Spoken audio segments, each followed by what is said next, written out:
നമസ്കാരം. പഹൽഗാമിലെ ഭീകരാക്രമണം കൊണ്ട് അവസാനിപ്പിക്കാൻ പാകിസ്ഥാൻ ഉദ്ദേശിച്ചിരുന്നില്ല എന്നാണ് യാഥാർത്ഥ്യം. ഭാരതത്തിലെ തന്ത്രപ്രധാനമായ ഒരു മേഖലയിൽ ഭീകരാക്രമണം നടത്താൻ പാകിസ്ഥാൻ തീവ്രവാദികൾ പദ്ധതിയിട്ടിരുന്നു. അതിന്റെ സൂചനകൾ അല്ലെങ്കിൽ വ്യക്തമായ തെളിവുകളാണ് ഇന്നലെ വൈകുന്നേരത്തോടെ പുറത്തേക്ക് വന്നത്. പഹൽഗാം ഭീകരാക്രമണത്തിന് ശേഷം തീവ്രവാദികൾ ഒളിവിൽ പോയിരുന്നുവെങ്കിലും ഒരു സൈഡിൽ കൂടെ അവർ ആയുധങ്ങൾ ശേഖരിക്കുന്ന തിരക്കിലായിരുന്നു. കൃത്യമായ ഇന്റലിജൻസ് സംവിധാനത്തിന്റെ അടിസ്ഥാനത്തിലാണ് ഇന്ത്യൻ ആർമി 3 തീവ്രവാദികളെയും യമലോകത്തേക്ക് പറഞ്ഞയച്ചത്.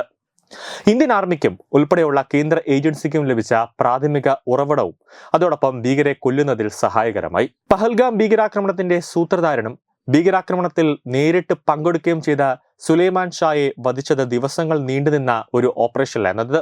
ഒരു 14 ദിവസത്തോളം നീണ്ടുനിന്ന തയ്യാറെടുപ്പുകൾക്ക് ശേഷമാണ് ഇന്ത്യൻ ആർമി സുലൈമാൻ ഷായെ വധിച്ചത്. ഓപ്പറേഷൻ മഹാദേവ് എന്ന ദൗത്യത്തിൽ സുലൈമാൻ ഷാ ഉൾപ്പെടെ 3 ഭീകരവാദികളെയാണ് ഇതിലൂടെ വധിച്ചത്. ഭീകരവാദികളുടെ നീക്കങ്ങളെക്കുറിച്ച് സുരക്ഷാ സേനയ്ക്ക് നേരത്തെ തന്നെ വിവരങ്ങൾ ലഭിച്ചിരുന്നു.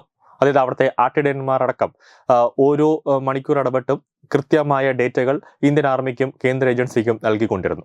ഈ മാസം ആദ്യം തന്നെ ഭീകരവാദികളുടെ ആശയവിനിമയത്തിന്റെ വിവരങ്ങൾ സുരക്ഷാ സേന പിടിച്ചെടുത്തിരുന്നു. നേരിട്ടും ഇലക്ട്രോണിക് നിരീക്ഷണങ്ങളിലൂടെയും ഭീകരവാദികളുടെ സന്ദേശങ്ങൾ പിടിച്ചെടുത്തതോടെ ഇവരുടെ നീക്കങ്ങൾ വ്യക്തമായി. കൂടാതെ ഡ്രോൺ ഉപയോഗിച്ച് ഓരോ നീക്കങ്ങളും നിരീക്ഷിച്ചു. ഭീകരവാദികൾ ഉപയോഗിച്ച ചൈനീസ് നിർമ്മിത അൾട്രാ ഹൈ ഫ്രീക്വൻസി റേഡിയോ ഉപയോഗിച്ചുള്ള ആശയവിനിമയത്തെ പറ്റിയുള്ള വിവരങ്ങളാണ് സുരക്ഷാ സേനയ്ക്ക് ലഭിച്ചത്. സാധാരണ റേഡിയോ സന്ദേശങ്ങൾ പോലെ ഇവ ചോർത്തിയെടുക്കാനാകില്ല. കൂടാതെ ഈ സന്ദേശങ്ങൾ എൻക്രിപ്റ്റ് ആയിട്ടാണ് ഒരു സിസ്റ്റത്തിൽ നിന്ന് മറ്റൊന്നിലേക്ക് പോവുക. എന്നാൽ ഈ ഫ്രീക്വൻസിയുള്ള ആശയവിനിമയം നടന്നുവെന്നതിന്റെ ഇലക്ട്രോണിക് മാപ്പിംഗ് കണ്ടെത്താനാകും. അങ്ങനെയാണ് ഭീകരവാദികൾ ദാംചിക വനമേഖലയിലുണ്ട് എന്ന് കണ്ടെത്തിയത്. ഈ വിവരങ്ങൾ പിന്തുടർന്ന സുരക്ഷാ സേന ഭീകരവാദികൾ ലുദ്വാൻസിൽ മഹാദേവ കുന്നിന് സമീപം വനത്തിൽ ഒളിച്ചിരിക്കുന്നുവെന്ന് വ്യക്തമായതോടെയാണ് ഓപ്പറേഷൻ മഹാദേവുമായി മുന്നോട്ടേക്ക് പോയത്. ഈ മേഖല കേന്ദ്രീകരിച്ചുള്ള ഭീകരവിരുദ്ധ നടപടിക്ക് അങ്ങനെ ഓപ്പറേഷൻ മഹാദേവ് എന്ന് പേരിട്ടു. ഏതാണ്ട് 12 ദിവസത്തോളമായി ഈ ഭീകരവാദികൾക്ക് പിന്നാലെയായിരുന്നു സുരക്ഷാ സേന. സൈന്യവും ജമ്മു കാശ്മീർ പോലീസും CRPF-ഉം സംയുക്തമായാണ് സൈനിക നടപടി ആരംഭിച്ചത്.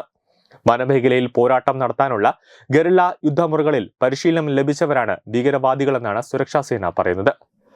സൈനിക നടപടിയിലൂടെ 3 പേരെയും വധിച്ചത് പാക് ഭീകരവാദികളാണ്. ഇവരിൽ നിന്ന് AK-47ഉം US നിർമ്മിത M4 കാർബൈൻ അതോടൊപ്പം തന്നെ റൈഫിലിൽ നിന്ന് പ്രയോഗിക്കാവുന്ന 17 ഗ്രനേഡുകൾ, വെടിയുണ്ടകൾ നിറച്ച മാഗസീനുകൾ തുടങ്ങിയവ കണ്ടെടുത്തിട്ടുണ്ട്. ഇത്രയും വലിയ ആയുധശേഖരം കാണിക്കുന്നത് ഇവർ മറ്റൊരു വലിയ ആക്രമണത്തിന്റെ തയ്യാറെടുപ്പിലാണ് എന്നതാണ്. ആ തയ്യാറെടുപ്പുകളാണ് ഇന്ത്യൻ സൈന്യം ഇന്നലെയോടുകൂടി പൊളിച്ചടുക്കിയത്. ന്യൂസ് ഡെസ്ക് തത്വമൈ ന്യൂസ്. ഭാരതത്തിലെ അതിപ്രശസ്തമായ ക്ഷേത്രങ്ങളിലേക്ക് മലയാളം ന്യൂസ് നെറ്റ്വർക്ക് സംഘടിപ്പിക്കുന്ന ആധ്യാത്മിക യാത്രകൾ. പ്രമുഖ ട്രാവൽ ഏജൻസിയായ യാത്രാനന്ദയുമായി ചേർന്ന് മലയാളം ന്യൂസ് നെറ്റ്വർക്ക് ഒരുക്കുന്ന യാത്രയിൽ ചുരുങ്ങിയ നിരക്കിൽ നിങ്ങൾക്കും പങ്കാളികളാകാം. ഭാരതത്തിലെ പ്രമുഖ ശക്തിപീഠമായ അസമിലെ കാമാഖ്യ ക്ഷേത്രത്തിലേക്കാണ് ആദ്യ യാത്ര. കാമരൂപമെന്ന കാളിദാസനും പ്രാഗ്ജ്യോതിഷപുരമെന്ന വ്യാസനും വിളിച്ച അതിമനോഹരമായ സംസ്ഥാനമാണ് അസം. സമമായി മറ്റൊന്നില്ല എന്നാണ് അസമിന്റെ അർത്ഥം. ബ്രഹ്മപുത്ര നദിയും ഹിമാലയവും ദൃശ്യചാരുത കൊണ്ട് അനുഗ്രഹിച്ച അസമിലെ കാമാഖ്യ ഇന്ത്യയിലെ തന്നെ ഏറ്റവും പ്രധാനപ്പെട്ട കാളി ക്ഷേത്രങ്ങളിലൊന്നാണ്. കാമാഖ്യ ക്ഷേത്ര സന്ദർശനത്തിന് ശേഷം കിഴക്കിന്റെ സ്വിറ്റ്സർലാൻഡ് എന്നറിയപ്പെടുന്ന മേഘാലയയിലെ ഷില്ലോങ് നഗരവും ചിറാപുഞ്ചിയും അതിമനോഹരമായ മഴക്കാടുകളും ഹിമാലയൻ കാറ്റ് ചൂളം വിളിക്കുന്ന താഴ്വരകളും മേഘങ്ങളെ ഉമ്മവയ്ക്കുന്ന ചെറുകുന്നുകളും കണ്ണാടി പോലെ ജലമൊഴുകുന്ന ഉമയാങ് നദിയും സന്ദർശിക്കുന്നു. ജീവിതത്തിൽ ഒരിക്കലെങ്കിലും കണ്ടിരിക്കേണ്ട ഈ അത്ഭുത ലോകത്തിലേക്ക് നിങ്ങളെ സ്വാഗതം ചെയ്യുന്നു.